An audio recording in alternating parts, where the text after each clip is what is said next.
どうも、ワンピースの謎を解く仮面 YouTuber、ゆうてなんぼのゆでろんです。ありがとうございます。いいね。チャンネル登録してね。今回は週刊少年ジャンプ2022年53号、ワンピース最新話1068話、天才の夢を考察していきます。この1068話では、ついに、エネルのスペース大作戦とつながり、さらにベガパンクの夢とサンジの夢もつながる神回です。一緒に考えていきましょう。よろしくお願いします。まだ読んでいない人やコミッカーの人は多いネタバレを含む内容です。さらに最新話の考察の場合は語呂合わせ考察が続きますから、苦手な人は今すぐ動画をストップしてください。よろしいでしょうか。行きましょう。1068話のスタートはエッグヘッドの港に来た CP0。しかしピタゴラスは熊のセラフィム S 部屋を返却したらエッグヘッドには入港せず CP0 たちは立ち去れという。そこで核は長旅なんじゃ、島内で茶でも飲ましてくれと冷たい扱いのベガパンクに納得がいかない様子です。これが1068話の話数の語呂合わせで1つ目、トリッパー。トリッパーでしょう。トリッパーにはいくつかの意味があります。旅行者という意味と、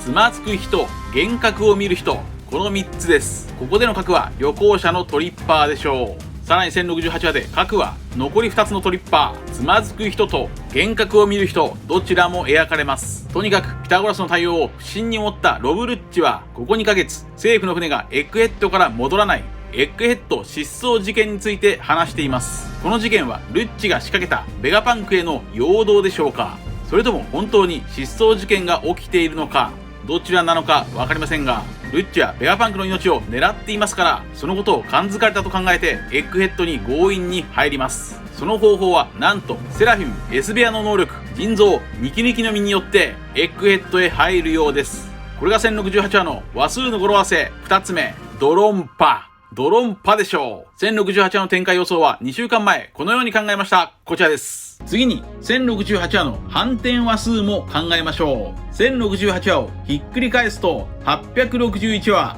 タイトル演技派。861話の話数の語呂合わせはエロい。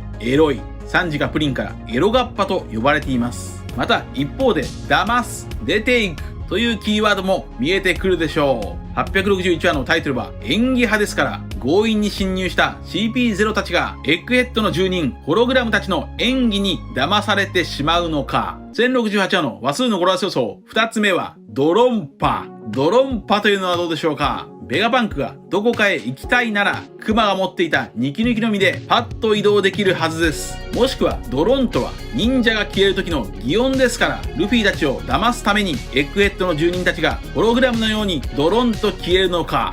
やはり1068話の語呂合わせはドロンパでした。こちらの2週間前の予想はいい感じで的中できたでしょう。場面は変わってカマバッカ王国。いきなり走り出したバーソロミュークマさん。スタコーラサッサッサのさー。なんとオリジナルのクマさんもニキニキの実でどこかへ消えました。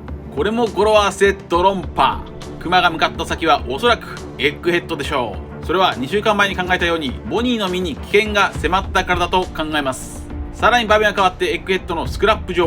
ここで天才ベガパンクは自分の夢を語ります。ベガパンクの夢とは世界中に無償でエネルギーが行き渡る世界。それは多くの物理学者やオカルトファンたちの永遠の夢、フリーエネルギーでしょうか。これが1068話の話数の語呂合わせ3つ目、自由利用。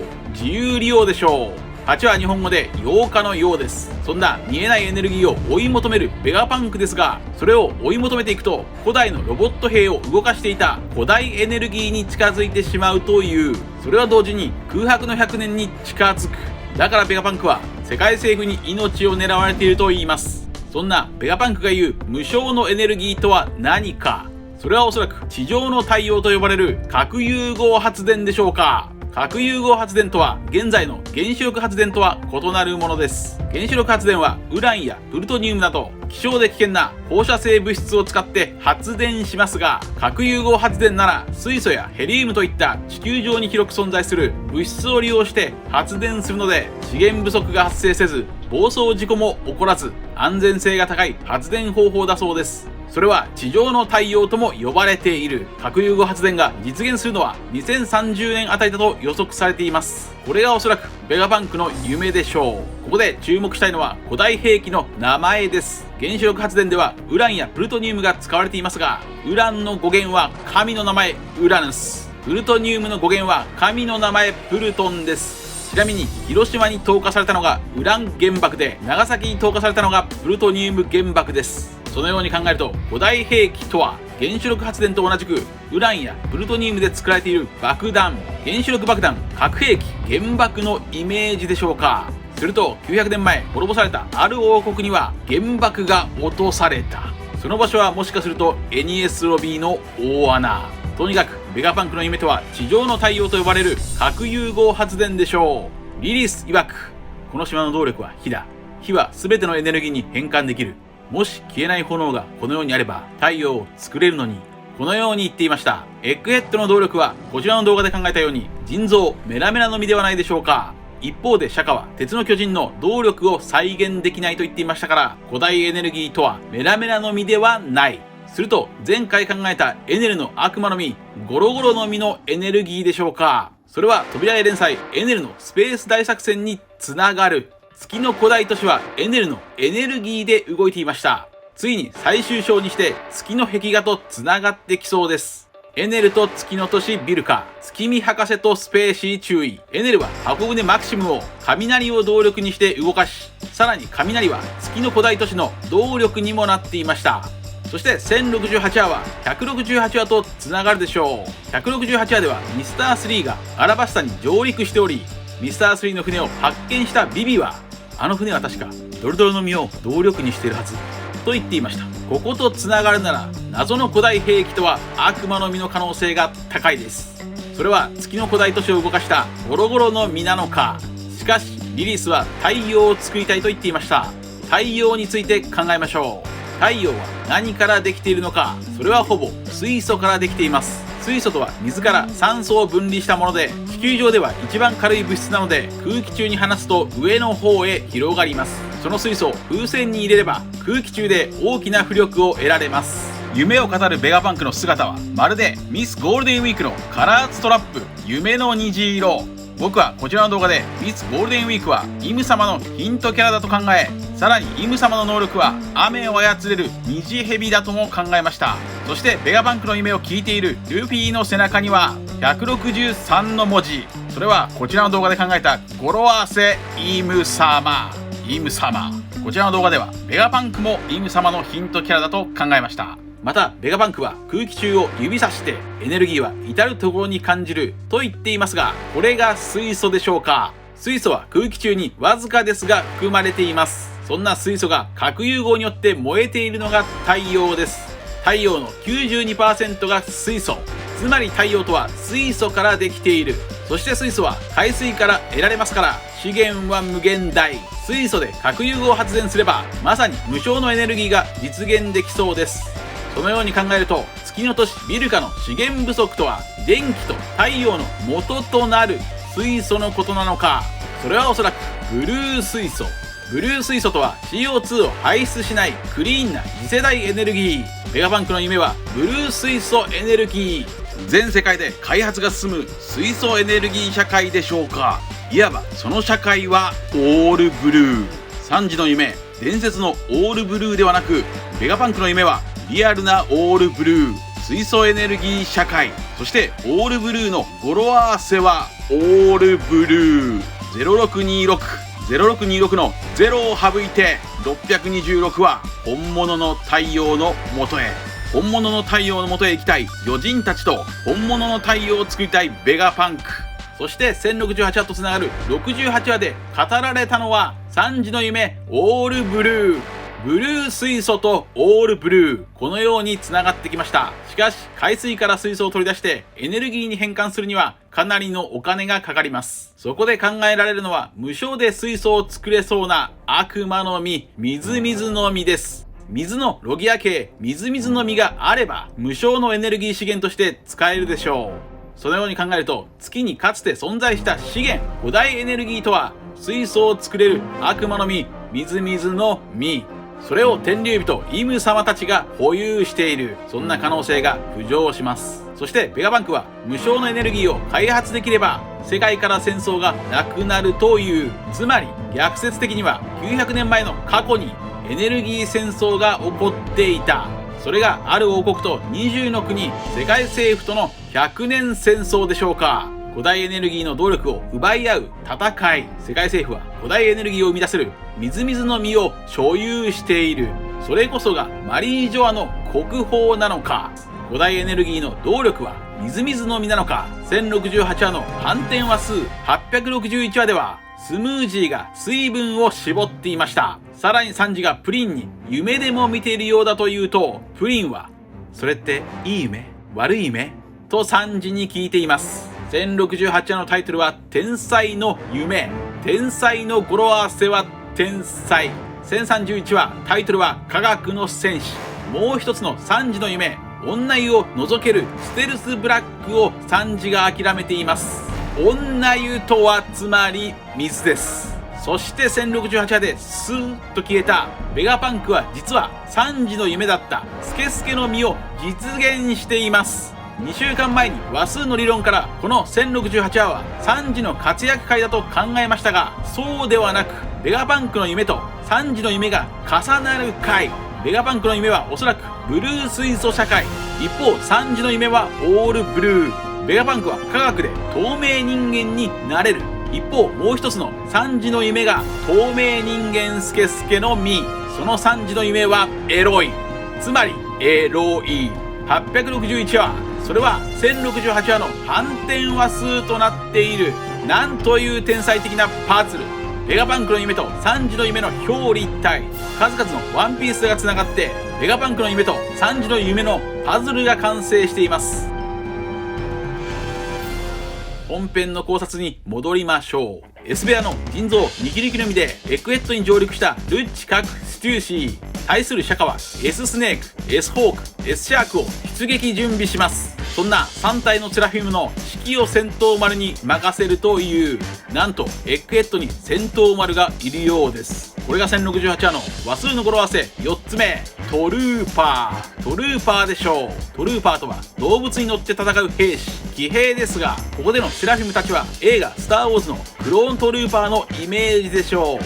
場面は変わってスクラップ上のベガパンク。エクエットから出たいというベガパンクの願いを聞いたルフィはこれを承諾してベガパンクを船に乗せるようです。そして1068話は68話とつながるでしょう。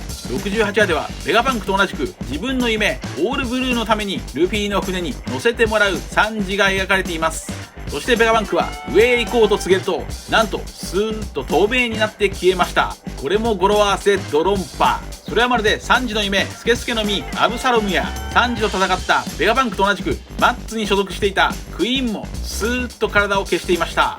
場面は変わってエクエットに上陸した CP0。CP0 の核はエクエットの宇宙怪獣に攻撃しますがスカッと空振り。エクエットの宇宙怪獣はホログラムだから当然です。このホログラムに騙される CP0 という展開は2週間前に考えて的中できました。またホログラムに騙される核は語呂合わせトリッパーそのものでしょう。トリッパーとはつまずく人、幻覚を見る人という意味があります。さらに核は上空のラボフェーズへ向かいます。しかしそこには見えない空間迎撃システムがあり、核はレーザーに焼かれてしまいました。この迎撃システムは雲に書かれたラインを越えるとレーザーが発射されるようで、これまで雲に書かれていた数字が066から072に変わっています。072を語呂合わせするとワーナーズでしょうか。ワーナーズとは警告者という意味ですから、エクエット全体が現在迎撃モードに変わっているのか。これが1068話の話数の語呂合わせ5つ目、出入り場。出入り場でしょう。出入り場とはヤクザの喧嘩の場所、または人が出入りする場所です。そんなエクエットのホログラムや迎撃システムをシュトゥーシーは知っていたようで、核にはその秘密を言わずにおとり役として使ったようです。これが1068話の話数の語呂合わせ6つ目、0を倍につけておとり役でしょう。そしてシュトゥーシーはホログラムを懐かしいと言っており、どうやらエクエットで昔働いていたのか。そんな CP0 たちの前に現れたのはアトラスです。しかしあっさりルッチの6号ガンでやられます。この時アトラスは左目を失ったようです。ロブルッチというネーミングは光を奪うという意味であり、そこから2年前ドクロの島ジャヤの左目は900年前に世界政府に奪われたのではないかとも考えましたが、何か関係してくるのでしょうか。そして最後にはルッチとルフィが出会いました。続いてはいつものように次号1069話の展開を話数の理論から考えていきましょう。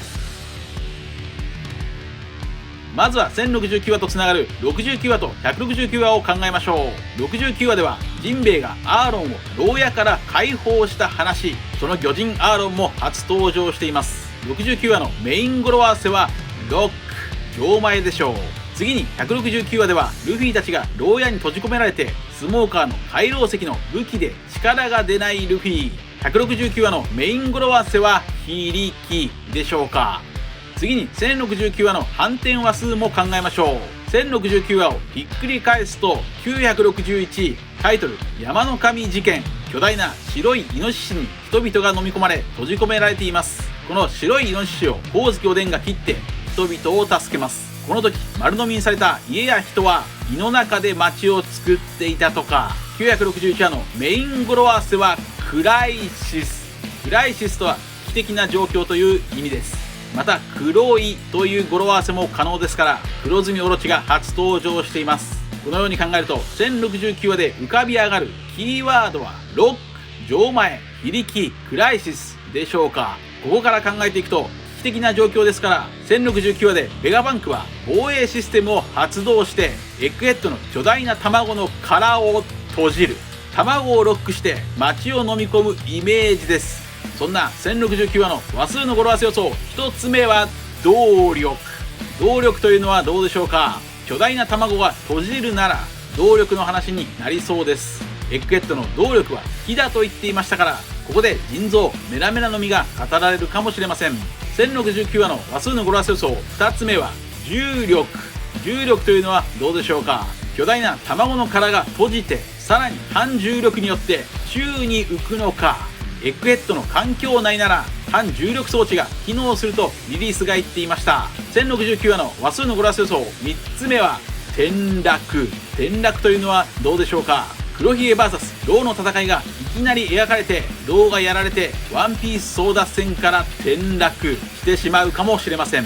この時ローは黒ひげにロック、つまり捕まっているのか。以上です。皆さんはどう思いましたか。ご意見や考察してほしいなどがあればコメント欄までよろしくお願いします。ありがとうございました。チャンネル登録やコメントよろしくお願いします。